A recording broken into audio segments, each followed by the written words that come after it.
Disclaimer: this YouTube channel doesn't promote any violent, harmful, or illegal activities. All content provided by this channel is meant for an educational purpose only. এই অংশটি নিবেদন করছেন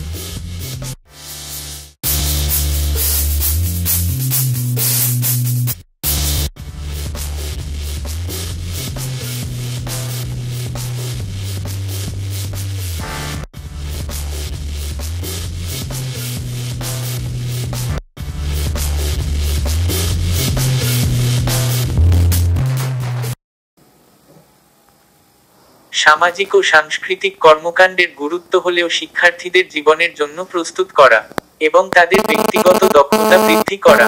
দক্ষিণ 24 পরগনার কুস্তির আধারমানিক মেধাবিকাশ মিশনের উদ্যোগে বার্ষিক সাংস্কৃতিক অনুষ্ঠানের আয়োজন করেছিল, যাতে শিক্ষার্থীরা বিভিন্ন সংস্কৃতির প্রতি শ্রদ্ধাশীল হতে পারে এবং বিশ্বব্যাপী সাংস্কৃতিক বৈচিত্র্যকে লালন করতে পারে। এদিনের অনুষ্ঠানে উপস্থিত ছিলেন সমাজসেবী কেফায়েতুল্লাহ মোল্লা, সমাজসেবী ও মানবাধিকার কর্মী শামসুল ইসলাম। এছাড়াও বিভিন্ন স্কুলের শিক্ষকরা, সমাজের বিভিন্ন স্তরের বিশিষ্ট গুণী মানুষজন। গত 2023 সালের 8ই অক্টোবর দক্ষিণ 24 পরগনার আধার মানিক মেধা বিকাশ মিশনের পথ চলা শুরু হয়। বর্তমানে এখানে আবাসিক ছাত্র ছাত্রীদের সংখ্যা প্রায় 200 জন। কঠোর নিয়ম শৃঙ্খলার মধ্য দিয়ে শিক্ষার্থীদের পঠন পাঠন, কম্পিউটার, ইংরেজিতে দক্ষতা বৃদ্ধির পাশাপাশি খেলাধুলা, সেই সঙ্গে কৃষি ক্ষেত্রেও ছাত্র ছাত্রীদের বিভিন্নভাবে উপযুক্ত করে তোলার চেষ্টা চালাচ্ছেন মিশন কর্তৃপক্ষ। মিশরের এক ছাত্র আমাদের জানায়, প্রতিদিন ছুটির পর বাগানের প্রতি গাছে জল দেওয়া, রক্ষণাবেক্ষণের দায়িত্ব প্রতিটি ছাত্রের উপর থাকে। এই বাগানের সবজি মধ্যাহ্ন ভোজনের জন্য ব্যবহার করা হয়। এই কাজ করতে পেরে খুব ভালো লাগে। পরে গাছগুলো আমরা পরিষ্কার করি, আমরা আবর্জনাগুলো সরে আমরা সার দিই, আমরা জল দিই এবং আমাদের এই কলা গাছগুলো কলা হলে সেই কলাগুলো আমাদের মিশনে দুপুরে রান্নার কাজে লাগে, আমাদের দেয়। আমরা কাজে ভালো লাগে। হ্যাঁ, ভালো লাগে। তুই কোন ক্লাসে পড়ো? স্যার আমি 6 আমরা সেই শুকনো পাতাগুলো আমরা ময়লাকে পরিষ্কার করে দিই, যা কলায় আমরা ধুয়ে রান্নার কাজে ব্যবহার করা হয়। যে কলা আমরা সার দিয়ে ভালো করে তৈরি করি। স্যার আছে আমাদের সাহায্য করে অনেক কাজে। কখন করো গাছগুলো? ছুটির পরে আমরা এসে খেলার টাইমে আমরা এসে করে দিই।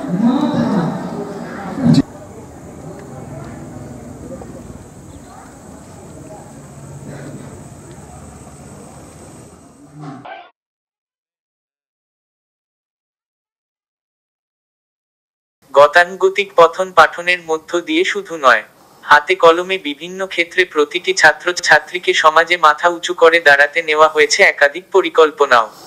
এ বিষয়ে আধারমানিক মেধাবিকাশ মিশনের সম্পাদক জানান, ডায়মন্ডহাট মহকুমার কুস্তি থানার অন্তর্গত, কুস্তি থানার একেবারে সন্নিকটে আধারমানিক মোড়ের নিকটে মেধাবিকাশ মিশন 2023 সালে উদ্বোধন হয়েছিল। 2026 সালে শুভ তৃতীয় শিক্ষাবর্ষে পদার্পণ করব আমরা। আমাদের এখানে মূল লক্ষ্য এবং উদ্দেশ্য হলো বালক এবং বালিকাদের, যাদের আগামী ভবিষ্যৎ, নতুন প্রজন্ম, তাদেরকে নতুনভাবে কর্মমুখী শিক্ষা প্রদানের চিন্তা ভাবনা বা সেই চিন্তার জন্য আমরা অগ্রসর হয়েছি। আমরা পরিকল্পনা মাফিক প্রচেষ্টা চালাচ্ছি। এদেরকে আমরা কম্পিউটার শিক্ষা প্রদান করে থাকি, সেই সঙ্গে স্পোকেন ইংলিশের ক্লাস করিয়ে থাকি, ক্লে মডেলিং করিয়ে থাকি। তাছাড়া বিভিন্ন পেশা, এগ্রিকালচারের বিভিন্ন দিকটা বাচ্চাদের সংসবে আছে, আপনারা দেখতে পাচ্ছেন। তাছাড়া ওদের যে দিকটায় দক্ষ, যার যেটাতে ইন্টারেস্ট, সেইগুলোতে আমরা ধীরে ধীরে ওদেরকে বিকশিত করব এবং দেশ এবং সুনিশ্চিত একটা জাতি, প্রতিষ্ঠিত জাতি গড়ার জন্য আমরা এই নতুন প্রজন্মকে আধারমানিক মেধাবিকাশ mission Now I am going to speak about the role of students in nation building. The future of our nation is the society. A well-educated and disciplined student can fight against social evils like corruption, illiteracy and poverty. The students should understand that nation building is not limited to politics and big projects. It begins with the small actions in respecting laws, helping others, planting trees, spreading awareness. The commitment and the spirit of our students and staff. Thank you, Mafam. Thank you.